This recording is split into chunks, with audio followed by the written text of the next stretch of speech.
Pemirsa Intens Investigasi. Belakangan ini sosok Indra Priawan, suami dari Nikita Willy, tengah menjadi sorotan publik lantaran pernyataan tantenya Mintarsih yang secara terbuka mensomasi Indra dan memintanya mengembalikan uang senilai puluhan miliar beserta sahamnya. Tak kunjung menemukan titik temu, Mintarsih pun kemarin akhirnya secara resmi membuat laporan ke Bareskrim Mabes Polri dengan dugaan penggelapan. Lantas, apa sebenarnya peran Indra Priawan dalam permasalahan saham perusahaan Mintarsih yang melaporkan kakak serta adiknya tersebut? Benarkah Indra mendapatkan surplus atau keuntungan dari tindakan tersebut? Lalu benarkah Mintarsih di tengah perjuangannya mendapatkan keadilan, mendapatkan ancaman penculikan, bahkan pembunuhan terhadap dirinya? Pemirsa, bersama Intens Investigasi, kami hadirkan kabar terkini, terpercaya dan teraktual. Tetapi sebelumnya, jangan lupa untuk like, subscribe, dan juga share channel YouTube ini.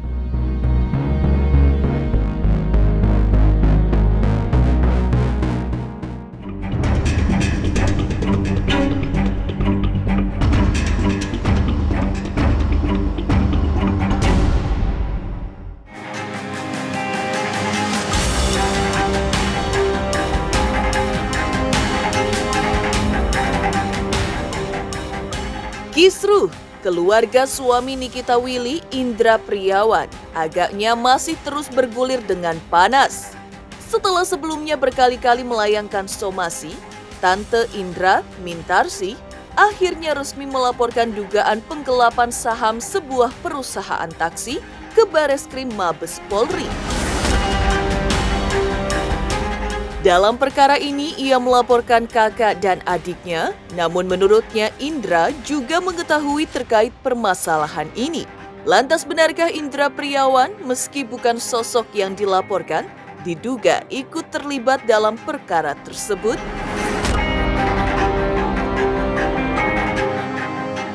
Hari ini baru satu, nanti dari polisi menentukan siapa lagi yang akan ikut gitu. Dan berikutnya baru, jadi ini beberapa tahap karena masalahnya cukup besar, cukup lama, jadi makan waktu beberapa tahap juga, bukan satu kali selesai. Yang pemilik PT yaitu Purnomo itu mulai dari 2001, tapi dilakukan secara sangat rahasia sehingga tidak terbongkar. Terbongkarnya jadi mulainya tahun 2001. Mulai saya tahu tahun 2013. Kenapa?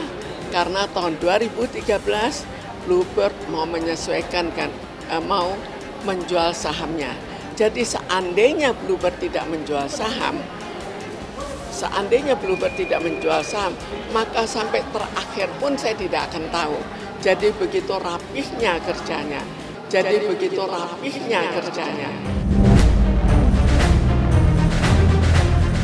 Jadi kita lihat dari segi bahwa yang terlibat adalah kakak saya dan adik saya. Kakak saya punya anak 4. Salah satu dari anak 4-nya itu ahli warisnya ya suami dari artis itu. Jadi terlibat atau tidak. Tapi dia juga tahu permasalahannya, mungkin tidak tahu 100%. Hari ini buat laporan polisi. Terkait adanya perbedaan atau dugaan tindak pidana pemalsuan, yaitu akte CP Lestiani dan juga PT Bluebird. Buktinya antara lain identitas, kemudian bukti pemilikan saham, sebagai pemegang saham 33%, kemudian sebagai pemegang saham 15,sekian%, sebagai wakil direktur, kemudian surat perubahan dari notaris yang mengakui kesalahannya, dan bukti-bukti lainnya, dan sudah energi gilin bukti kita. Somasi sudah dilakukan sampai 3 kali, bahkan ekstra somasi. Jadi setelah somasi ketiga, mereka memberikan pendapat.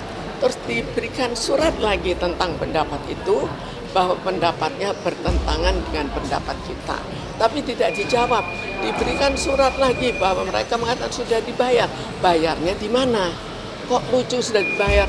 Tahu saya jual juga tidak pernah. Dijual kemana juga tidak tahu. Lalu menghitung harganya bagaimana? Kok nggak ada kesepakatan, nggak ada apa-apa. Jadi kok bisa begitu saja langsung ditentukan, oh ya saya sudah bayar. Kan lucu karena itu ditanya, tapi itu pun tidak dijawab.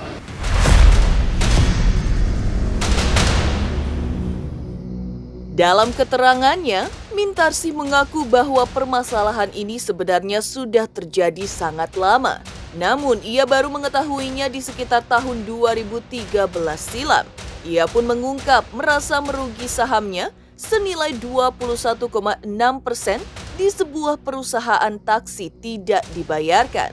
Itu termasuk gaji yang tidak dibayar selama 13 tahun saat ia menjabat sebagai direktur perusahaan tersebut.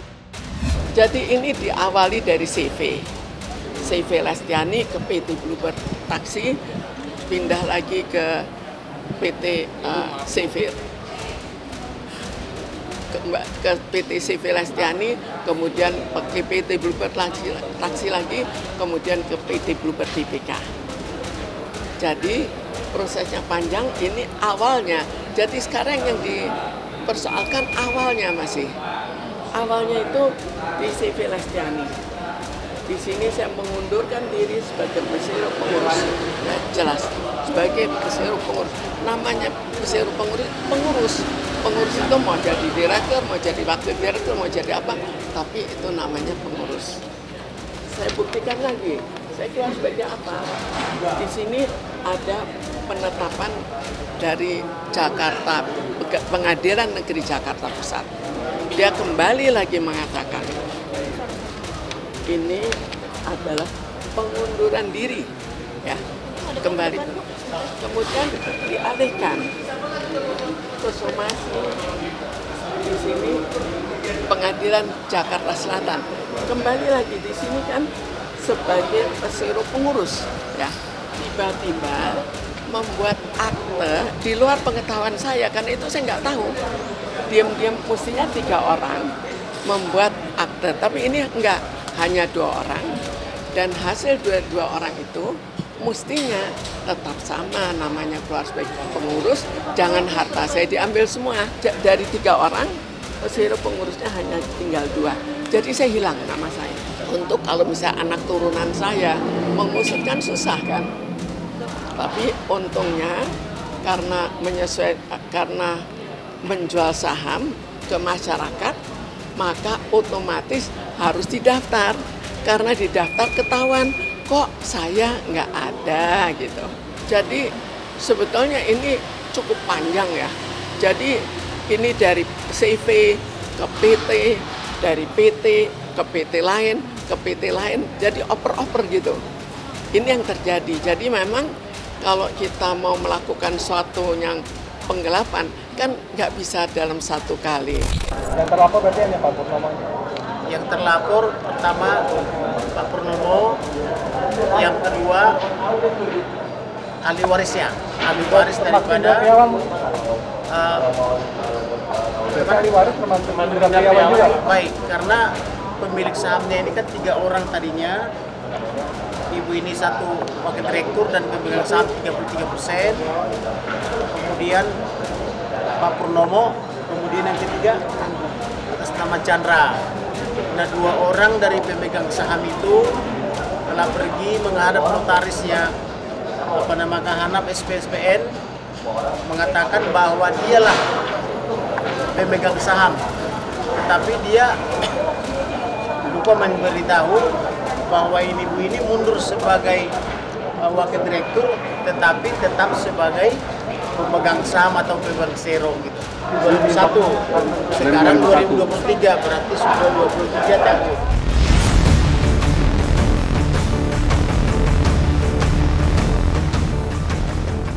Selama 18 tahun menjabat sebagai wakil direktur, Mintarsih merasa dirinya tidak pernah mendapatkan haknya dengan layak. Karena merasa sudah sangat dirugikan, Mintarsih kemudian melayangkan somasi hingga 3 kali. Namun ternyata semua itu tidak membuahkan hasil yang diinginkan. Pihaknya pun sudah meminta klarifikasi dari notaris dan salah satunya sudah mengakui bahwa memang dirinya membuat kesalahan. Notaris sudah kita surati, notaris yang pertama melakukan perubahan sudah mengakui kesalahannya dan membuat cap koreksi.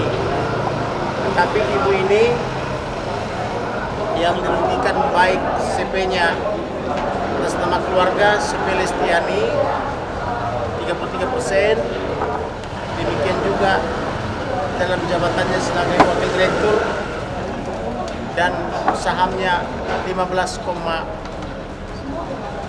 sekian persen belum dibayar. Maka kami mencoba melakukan tindak pidana. Cara mereka seolah-olah keluar sebagai pengurus diartikan juga keluar sebagai pemilik saham, pemilik ya. Diartikan keluar sebagai pemilik aset. Apakah betul kita keluar sebagai pengurus, jadi direktur atau wakil direktur atau apapun, kok hartanya ikut diambil? Ini yang jadi pertanyaan. Mereka mengacu pada pasal berapa? Sini ada notarisnya. Notarisnya mengatakan apa?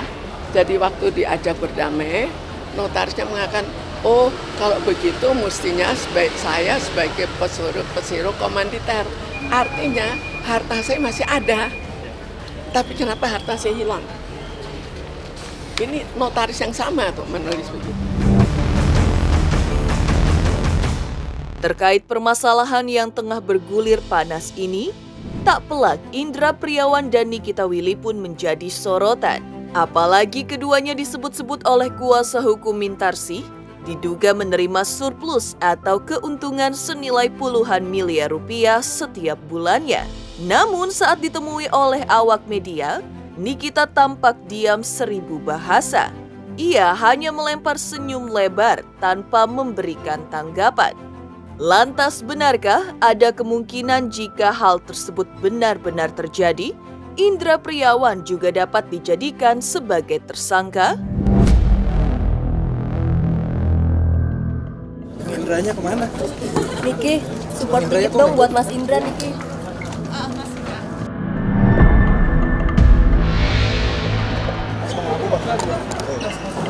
Tetap sambil jalan ya. Nikinya udah buru-buru. Tanggapannya sedikit Kak Niki. Respon keluarga, dukungan keluarga kayak gimana? Sambil jalan ya Bang. Awas kaki tali sepatunya. Terima kasih ya Mbak. Iya, terima kasih. Jadi Mas, nanti kejedot. Oh, sedeti ya. Awas nabrak. Hati-hati nabrak. Mungkin dengan adanya berita itu terganggu lagi. Untuk diubah untuk Bang Indra gimana kan dikit tanggapannya? Kemungkinan ada tersangka tambahan mengingat Nikita Willy dan suaminya, kami dengar informasinya melalui media, mendapatkan surplus yang luar biasa. Sementara ibu ini mulai dari 2001 sampai 2023 tidak mendapatkan apa yang menjadi haknya. Maka apabila suami daripada Nikita Willy memperoleh bagian daripada ibu ini, kemudian dia juga mengelola atau mendapat tugas tetapi tidak melaksanakan dengan baik, maka kemungkinan juga akan tambah tersangkanya. Kami dengar bulan ini mereka dapat 10,sekian gitu.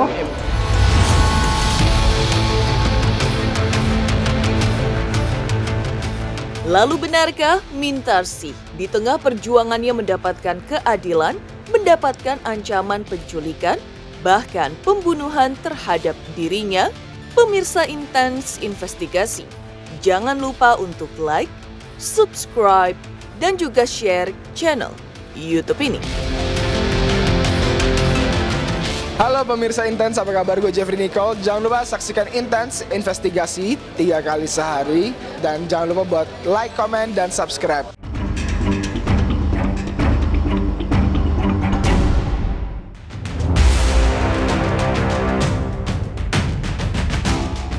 Ya, tak pernah terbayangkan di benak Mintarsih bahwa selama ini dirinya harus kehilangan hak yang seharusnya ia dapatkan.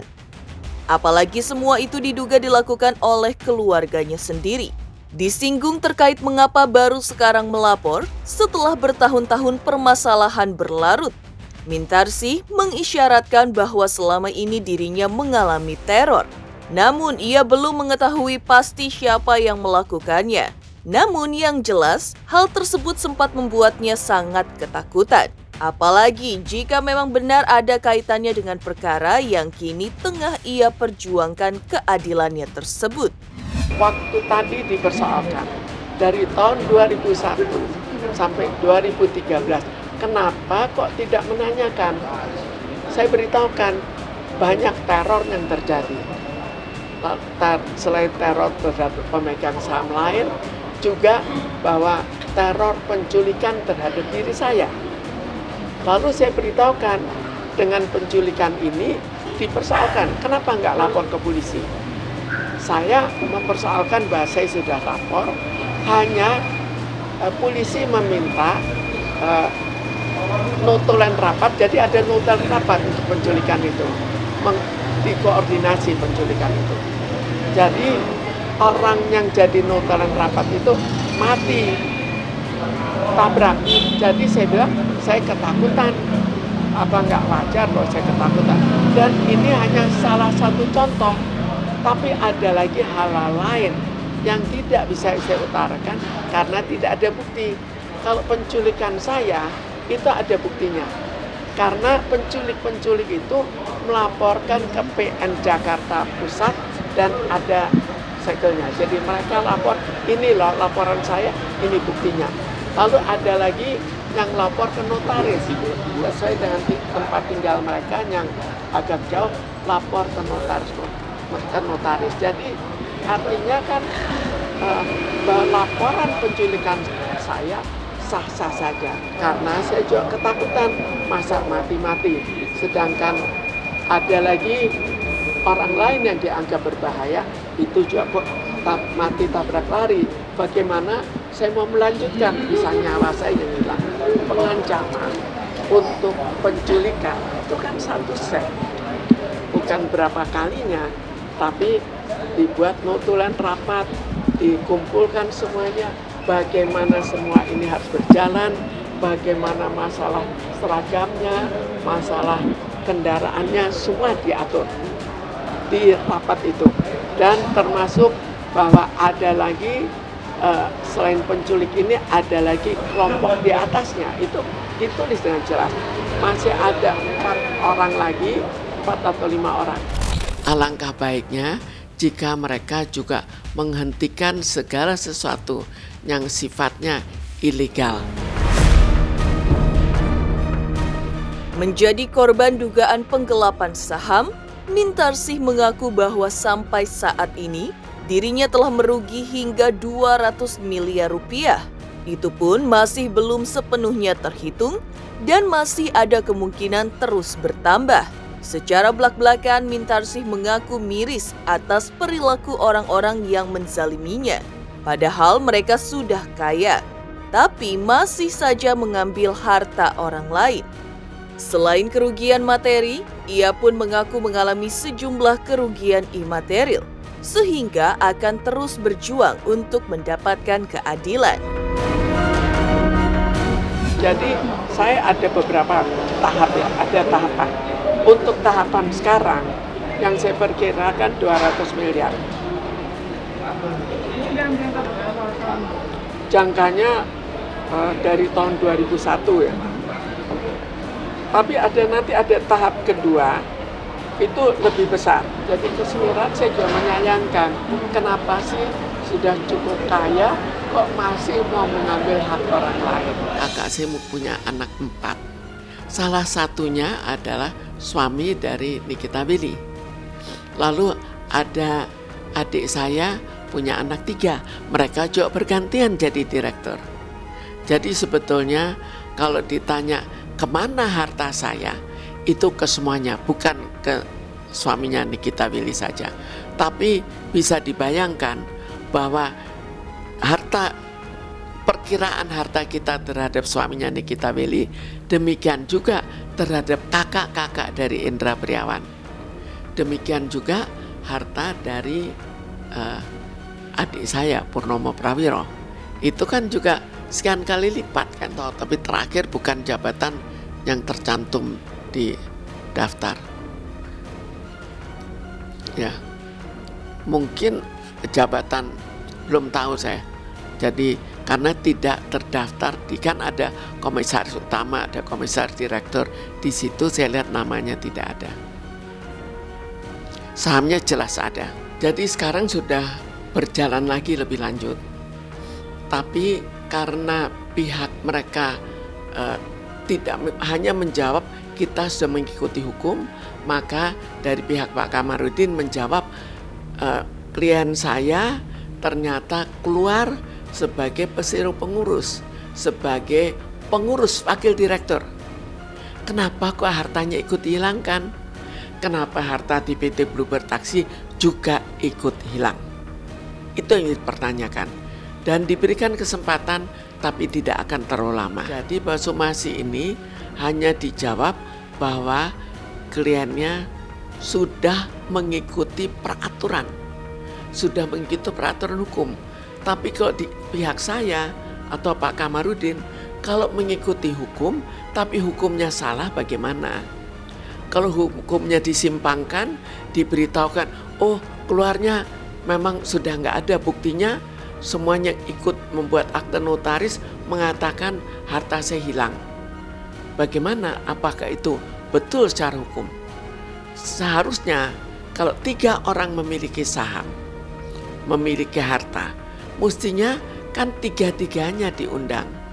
Tapi ini enggak, hanya 2, saya tidak dilibatkan. Jadi karena itu sampai lama, sampai 12 tahun bisa tidak ketahuan.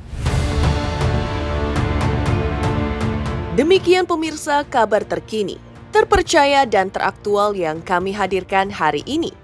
Saksikan terus Intens Investigasi setiap Senin sampai dengan Sabtu, tayang 3 kali sehari, yaitu pada pukul 11 siang, 3 sore, dan 7 malam, tentunya hanya di YouTube channel. Dan pastikan jangan lupa untuk like, subscribe, share, dan juga komen channel Intens Investigasi.